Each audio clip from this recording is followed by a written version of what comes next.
The snow is still here. It's actually getting colder too, so it's a lot harder. Let's see if it actually picks up again, huh? And with that in mind, what's going on today? I guess apparently there were some leaks of a new drone. It's basically the DJI Mini 3 non-pro version. So it should be a drone without things like the obstacle avoidance. So you can see in these pictures, it looks almost the same thing. Minus, I guess, a little bit of details for things like the sensors where they would normally be. The pictures seem pretty basic. Retail packages, I guess. It seems like a fly more bundle, one with a regular controller, and then another one with the smart controller. In terms of the price, I would imagine it would be about what, $200 to $300 cheaper. I think for small drones like these, I would prefer it with no obstacle avoidance if it reduces the price and things like the weight, as an example. Because I know with the Mini, there was the extra batteries that you could get that were more, I guess, powerful, but it made it heavier, which is kind of defeats the purpose of buying a micro drone. So maybe that'll help in this case. As you know, they recently announced the Mavic 3 Classic, which doesn't have things like the telephoto lens, such as with their center version. So maybe they'll call this the Mini 3 Classic as well. Again, I'd actually prefer these types of drones not to have things like obstacle avoidance, so with the way I fly it anyways. And I often find with those obstacle avoidance, there's so many false positives.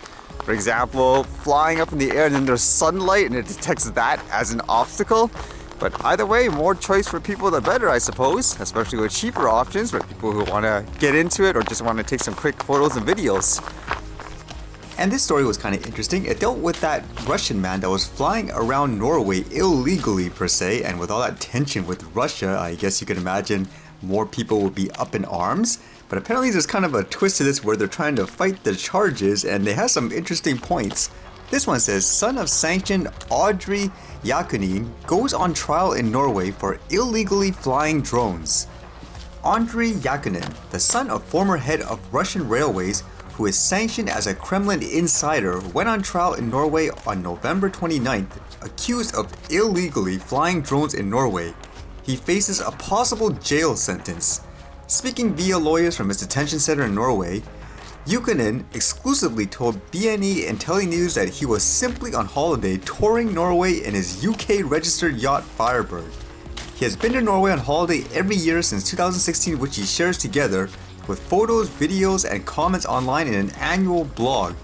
And as you can see, he does indeed have a lot of pictures and so forth, so I guess he's just doing it for fun or for creative purposes. And as you know, the police inspected him and his cameras and all that, and it says here the police have not accused Yakunin of spying or any other nefarious activity, only of illegally operating aircraft in Norway. So flying in controlled airspace as an example, if it was somewhere else. And it says police have accused Yakunin of flying a drone in Svalbard, a charge that he doesn't deny, claiming he was unaware of the ban and didn't try to hide his activities, saying, quote, "We never made any secret out of it. Anybody can access Firebird's social media account and see those drone shot pictures there.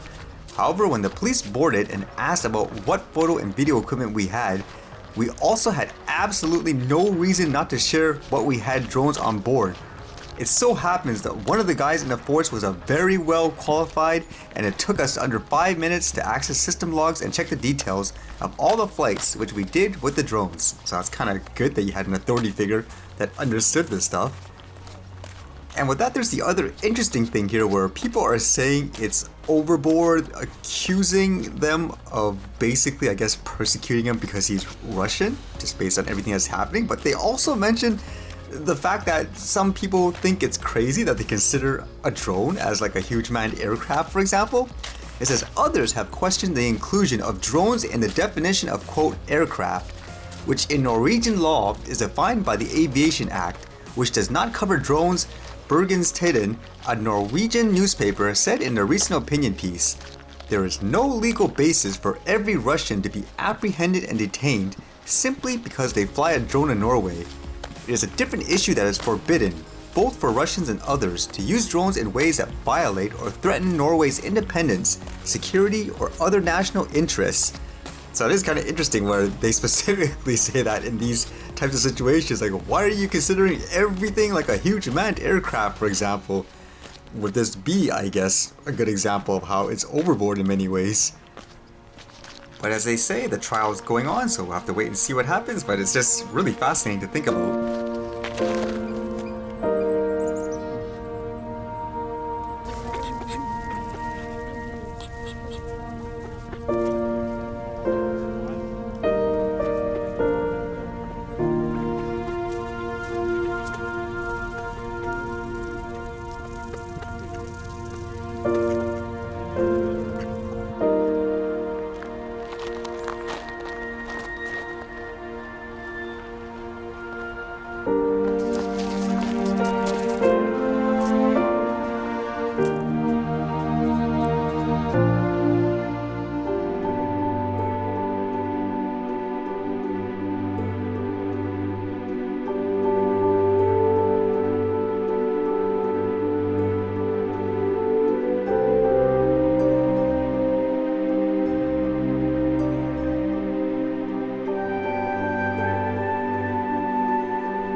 Alright, see you guys later.